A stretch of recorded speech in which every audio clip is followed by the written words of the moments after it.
आता बातमी बीडमधनं येते। कपिलधार येथील मंगल कार्यालयात एका अल्पवयीन मुलीचा विवाह लावला जात असल्याची माहिती पोलिसांना मिळालेली। त्यानुसार सामाजिक कार्यकर्त्यांसह पोलीस त्या ठिकाणी दाखल झाले। यावेळी विवाह सोहळा पार पडला होता, परंतु पोलीस आल्याचं पाहताच नवरदेवाने मात्र मंडपातून पलायन केलं। या सर्व प्रकाराचा व्हिडिओ समोर आलाय। या प्रकरणी बीड ग्रामीण पोलीस ठाण्यामध्ये वधूवराचे आई-वडील, जवळचे नातेवाईक, वराडी मंडळी यांच्यासह कपिलधार देवस्थानच्या विश्वस्तांसह 100 जणांविरोधात गुन्हा दाखल करण्यात आलाय।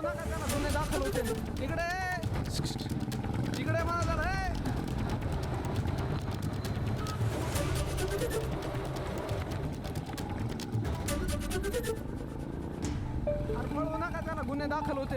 इकडे इकडे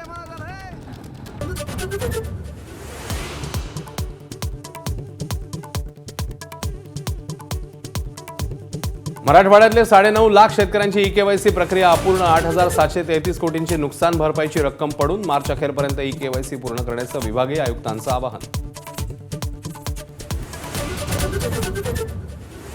चंद्रपूरमध्ये महापौर पदाची लढाई रंगात। मुनगंटीवार जोरगेवार पुन्हा आमने सामने। संगीता खांडेकर भाजपच्या अधिकृत उमेदवार, तर ऐनवेळी सारिका संदूरकरांनी अर्ज दिल्यानं संघर्ष।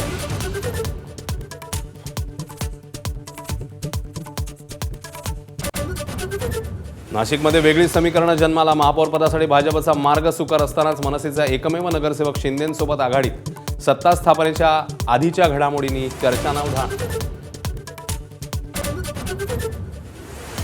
राज्यसभेच्या 7ही जागा बिनविरोध होण्याची शक्यता। सध्याच्या संख्येनुसार मवियाला 1 जागा मिळण्याची अपेक्षा। तर पवारांनी मैदानात उतरावं, आम्ही निवडून आणू, राऊतांची ऑफर। अजितदादांच्या अपघातग्रस्त विमानात बॉम्ब होता का? खासदार बजरंग सोनवणेंकडून शंका उपस्थित। तर संपूर्ण घटनेचं सीसीटीव्ही चेक करा, आमदार अमोल मिटकरींची मागणी। शरद पवारांचे 2022 मध्येच एनडीएमध्ये सहभागी होण्याचे प्रयत्न। मंत्री संजय शिरसाट यांचा खळबळजनक गौप्यस्फोट। खात्यांसंदर्भात चर्चा झाल्याचाही दावा। काही जण बायकोला जिल्हा परिषद अध्यक्ष करण्यासाठी गुडघ्याला बाशिंग बांधून बसलेत। त्यांचा टांगा पलटी घोडे फरार करू। शिवसेनेचे तानाजी सावंत यांचा राणा जगजितसिंह पाटील यांच्यावर निशाण। शपथविधीवरून तटकरेंचं गलिच्छ राजकारण। पवारांना शह देण्यासाठी घाईघाईने शपथ। रामदास कदमांनी फटकारलं, तर असं मतप्रदर्शन योग्य नव्हे, मुख्यमंत्र्यांनी खडसावलं। छत्रपती संभाजीनगरमध्ये उपमहापौर उमेदवारावरून नाराजी नाट्य। शिंदेंच्या आदेशावरून राजेंद्र जंजाळ मैदानात, तर संजय शिरसाट यांच्या गटाचा मात्र त्यांना विरोध।